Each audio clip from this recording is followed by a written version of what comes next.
Halo, selamat pagi, siang, atau malam, Bapak, Ibu, dan teman-teman. Selamat datang kembali bersama saya, Garvin Gui, psikolog, akademisi, dosen di bidang psikologi. Well,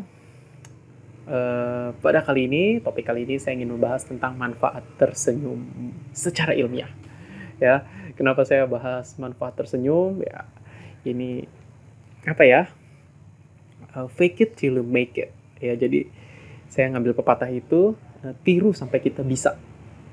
Dan ternyata tiru sampai kita bisa itu nggak cuma berlaku secara kognitif saja atau secara psikomotorik, tapi secara afektif juga.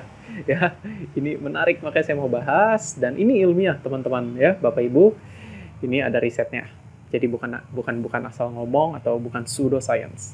Jadi gini, ini bermula ketika saya membaca jurnal penelitian ya, hasil riset dari Tara Kraft dan Sarah Pressman dari University of Kansas ya.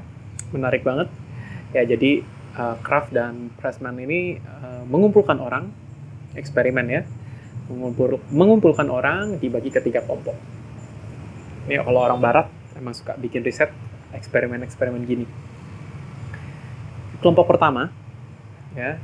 Jadi masing-masing dari anggota kelompok ini mereka juga masing-masing dari orang di dalam kelompok ini juga di-assess. Nanti mereka di-assess secara neuropsikologis untuk melihat bagaimana kondisi mental mereka ya.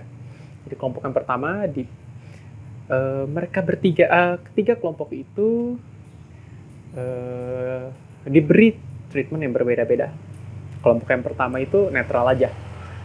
Ya, netral aja. Bebas ya ekspresinya. Kelompok yang kedua diminta untuk tersenyum, tapi tersenyum biasa. Kelompok yang ketiga diminta untuk tersenyum Duchenne. Ya, apa tuh tersenyum Duchenne ya, mungkin belum pada familiar ya. Jadi tersenyum Duchenne ini kalau dalam body language, bukan body language, sorry. Dalam ilmu micro expression ya, mikroekspresi, senyum yang dianggap senyum paling tulus ya. Jadi senyum Duchenne itu kan kalau kita senyum gini ya, senyum Duchenne itu sampai apa ya, ada kayak ketarik gitu di sini ya, senyum tulus, senyum lebar, senyum sumringah ya, senyum nanti saya cari kalau ada fotonya yang nggak ada copyrightnya, saya masukin ya, senyum Duchenne. Oke? Kalau nggak tahu nanti googling aja, saya tulisin tulisan Duchenne. Nah, jadi ada 3 kelompok dengan ekspresi netral, ekspresi senyum biasa, ekspresi senyum Duchenne. Ini yang menarik. Dari ketiga kelompok itu, ya ekspresinya netral, ya, yang tingkat kebahagiaannya paling rendah. Udah jelas lah ya. Nah, di antara kelompok senyum yang biasa dan senyum Duchenne itu, ternyata mereka berdua menunjukkan tingkat kebahagiaan yang sama. Ya, mau senyum biasa yang dipaksakan gitu atau senyum Duchenne, senyum yang tulus, ternyata mengalami peningkatan kebahagiaan yang sama ya ketika mereka diminta tersenyum. Ya. Ini menarik banget. Yang artinya apa?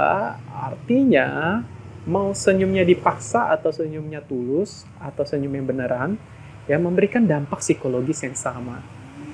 Ya, ada beda sih sebenarnya, ada beda. Senyum Duchenne tentu memberikan peningkatan kebahagiaan, peningkatan emosi positif ya, kegembiraan hati yang lebih tinggi. Tapi nggak beda jauh sama senyum yang netral. Senyum yang dipaksakan. Ya, sedangkan yang netral ya netral aja ya, nggak ada peningkatan happiness-nya, nggak ada peningkatan emosi positifnya. Menarik. Ya, jadi dari sini saya melihat bahwa ternyata kalau ada orang lagi cemberut ya, teman dekat kita paksa, senyum dulu ya biar moodnya lebih bagus. Ternyata itu bukan saran kosong, bukan omong kosong. Ya, dalam riset ternyata terbukti, itu ilmiah. Ya, kalau kita dalam mood yang kurang baik, kita tersenyum bisa membantu meningkatkan mood kita. Ya, positive emotion kita. Ya, nggak harus senyum Duchenne, malah senyum yang dipaksa pun sama. Dan riset ini terkonfirmasi loh. Dikonfirmasi tahun 2019, risetnya kalau Tara Kraft dan Sarah Pressman ini, seingat saya 2012. Ya, 2019, riset meta-analisis ya, analisis meta dari Nichols kalau nggak salah ya, atau Nicholas Coles mengumpulkan berbagai macam riset lalu direview bahwa kenapa ketika tersenyum kita bisa merasa lebih bahagia, karena gini, mind and body kita, mind and body, batin dan mental ya. Saya sih kadang sebutnya mental, kadang sebutnya batin, tapi hal yang sama. Batin kita dan fisik kita ya saling terkoneksi. Ya, ketika kita tersenyum, ya, senyum ini memberikan kita tersenyum sekalipun itu terpaksa, nah otak kita ini nangkap sinyal. Ya kan kita senyum kan ada otot yang bergerak ya. Otak kita ini menerima sinyal bahwa kayaknya si Gavin lagi tersenyum. Kalau tersenyum itu biasanya harus disertai dengan hormon-hormon kebahagiaan, ya, hormon seperti dopamin, endorfin, ya, yang bikin kita happy, dikeluarkanlah sama otak. Nah, itulah kenapa kalau kita tersenyum sekalipun terpaksa bisa memperbaiki mood kita, karena saling berkaitan. Ya, jadi ketika kita lagi seneng, kita tersenyum. Ketika kita tersenyum bisa membuat kita lebih senang.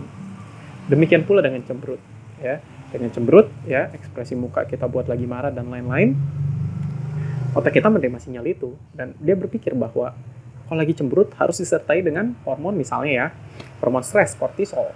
Dikeluarkan kortisol. Seperti itu. Menarik banget riset ini, menarik banget. Ya, jadi teman-teman, apa maksudnya? Fake it till you make it. Kalau lagi nggak bisa seneng, coba deh pura-pura seneng. Ya, ternyata pura-pura ada sisi baiknya juga ya untuk hal yang baik. Jadi kita coba kalau suasana hati lagi buruk, lagi bete, lagi ya not in the mood lah ya. Coba deh tersenyum, membantu. Ya walaupun bukan solusi, tapi sedikit membantu. Tetap kita harus cari solusinya. Oke. Ya demikian pembahasan ini, singkat banget nih. Ya kayaknya nggak nyampe 10 menit ya. Tapi saya yakin pasti bermanfaat. Like untuk menunjukkan apresiasi terhadap konten ini.